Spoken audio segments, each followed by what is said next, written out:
ರೈತ ಬಾಂಧವರಿಗೆ ಪ್ರಗತಿ ಚಾನೆಲ್ಗೆ ಆತ್ಮೀಯವಾದಂಥ ಸ್ವಾಗತ. ಇಂದಿನ ತೊಗರೆ ಕಾಳಿನ ಬೆಲೆಯನ್ನು ನೋಡಿಕೊಂಡು ಬರೋಕ್ಕಿಂತ ಮುಂಚೆ ಹೊಸದಾಗಿ ಯಾರು ಚಾನಲ್ ನೋಡ್ತಾ ಇದ್ದರೆ ಚಾನಲ್ನ ತಪ್ಪದೆ ಈಗಲೇ ಸಬ್ಸ್ಕ್ರೈಬ್ ಆಗಿ. ನಾವು ಪ್ರತಿದಿನದ ಅಪ್ಡೇಟ್ ನೀಡ್ತಾ ಇರ್ತವೆ, ಚಾನಲನ್ನು ತಪ್ಪದೆ ಈಗಲೇ ಸಬ್ಸ್ಕ್ರೈಬ್ ಆಗಿ. ಇಂದು ತೊಗರೆ ಕಾಳಿನ ಬೆಲೆ ನೋಡುವುದಾದರೆ ಮೊದಲನೇದಾಗಿ ರಾಯಚೂರದಲ್ಲಿ ನೋಡೋದಾದರೆ 5,000ದಿಂದ 7,900, 5,000ದಿಂದ 7,900 ರೂಪಾಯಿವರೆಗೆ ರಾಯಚೂರದಲ್ಲಿ ಒಂದು ಕ್ವಿಂಟಲ್ ತೊಗರೆ ಕಾಳಿನ ಬೆಲೆಯನ್ನು ಹೊಂದಿದೆ.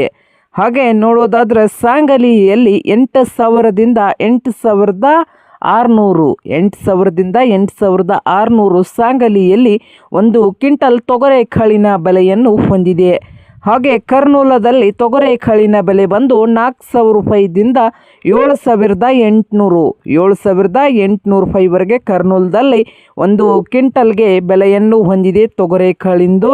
ಹಾಗೆ ಕಲಬುರಗಿಯಲ್ಲಿ ನೋಡೋದಾದರೆ 6,000ದಿಂದ 8,000, 6,000 ರೂಪಾಯಿದಿಂದ 8,000 ರೂಪಾಯಿವರೆಗೆ ಕಲಬುರಗಿಯಲ್ಲಿ ಒಂದು ಕ್ವಿಂಟಲ್ ತೊಗರೆ ಕಾಳಿನ ಬೆಲೆಯನ್ನು ಹೊಂದಿದ್ದು, ಬಾಗಲಕೋಟೆಯಲ್ಲಿ 6,000ದಿಂದ 6,500 ರೂಪಾಯಿವರೆಗೆ ಒಂದು ಕ್ವಿಂಟಲ್ ತೊಗರೆ ಕಾಳಿನ ಬೆಲೆಯನ್ನು ಹೊಂದಿದೆ.